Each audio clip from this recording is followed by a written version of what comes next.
as we continue on in this video series with solving exponential equations and inequalities, we're going to have to continue to look at how to simplify them. Now, we're not always going to have the same base in our problems.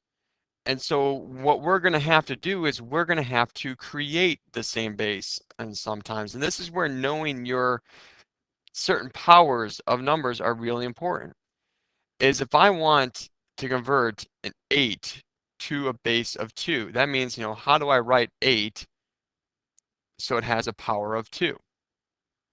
Well, that tells me that 2 to the third power is 8. We should know that. We should know that 2 cubed is 8. If I have 27 and I want to write it with the base of 3, 3 to what power is 27? We should know that 3 cubed is 27. 4 to the 256th power. Well, how are we going to do that? Well, I know that 4 squared is 16, and that 16 squared is 256. And so I know that 4 to the 4th power is 256. I know that 5 to the 4th power is 625. So there's certain ones you're going to have to know. If you don't know, you just practice doing them in your calculators. 5 cubed is 125. 5 to the 4th is 625. So there we go. The reason why this is helpful is because if I wanted to multiply an 8 to a power times a 2 to a different power, they don't have the same base, but I can create it so I can continue on. So we're going to have to use creating like bases when our problems do not have them. And so if I look at this example, I have 64 to the radical 7 power divided by 2 to the radical 7 power.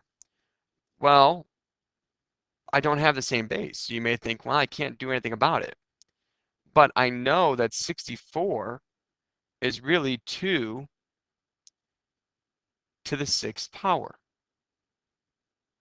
So I can change 64 to 2 to the 6th power. And so I'm raising 2 to the 6th to the radical 7 power. And then I'm dividing by 2 to the radical 7 power. So I'm going to simplify this first. The power rule says you multiply. Now remember, when you multiply, the 6 is outside the radical. It can't go inside. So you have 2 to the 6th radical 7 power. And you're dividing by 2 to the radical 7 power. When you are dividing like bases, you subtract your exponents. So 2 to the 6 radical 7 minus, really that's 1 radical 7. And so that gives me 2 to the 5 radical 7 power. And so if I don't have like bases, I have to create my like bases. Now in this one, it's different. I have m radical 3 plus n radical 2. I'm adding, I'm not multiplying like bases. I can't do my product rule. This whole thing is being raised to the 2nd power. You can't distribute an exponent across a plus sign. So what I have to do here is I have to write it out. I have m square root of 3 plus n square root of 2 times itself. M square root of 3 plus n to the square root of 2. And now I'm going to distribute and combine like terms. So this is the tricky one.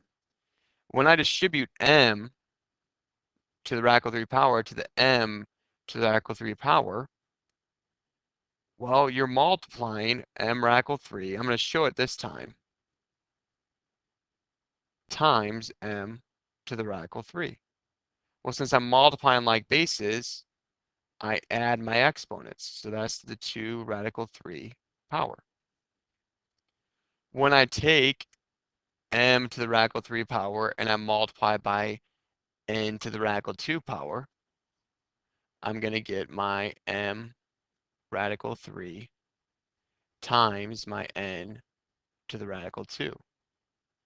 That's going to give me, can't combine them, they're not the same base, m to the radical 3 times n to the radical 2. That cannot be combined. And so I'm going to repeat this process for all of them. This is a very hard problem if you do not organize your work and you do not show in the beginning these steps. And so now what I'm going to do is I'm going to distribute my n radical 2 to my m to the radical 3. So you have n radical 2 power times m to the radical 3 power, which is the same thing as saying I have m to the radical 3 power times n to the radical 2 power. And the last thing I'm going to distribute into is the n to the radical 2 power times n to the radical 2 power, the last terms. And so just like with the m to the radical 3 times m to the radical 3, I'm going to have n to the radical 2 times n to the radical 2. And when I am multiplying like bases, I can add them together. So that's n to the 2 radical 2 power. I can combine these together. They're the same expression. They're the same term. So I get m to the 2 radical 3 plus 2 m to the radical 3 n to the radical 2 plus n to the 2 radical 2 power for my final answer. So this one was a hard one to see because there were a lot of multiplying going on and a lot of checking to see can we combine our exponents together with our product rule. But our final answer is here. And so this was assist us with creating like bases and learning on when we can combine terms and not.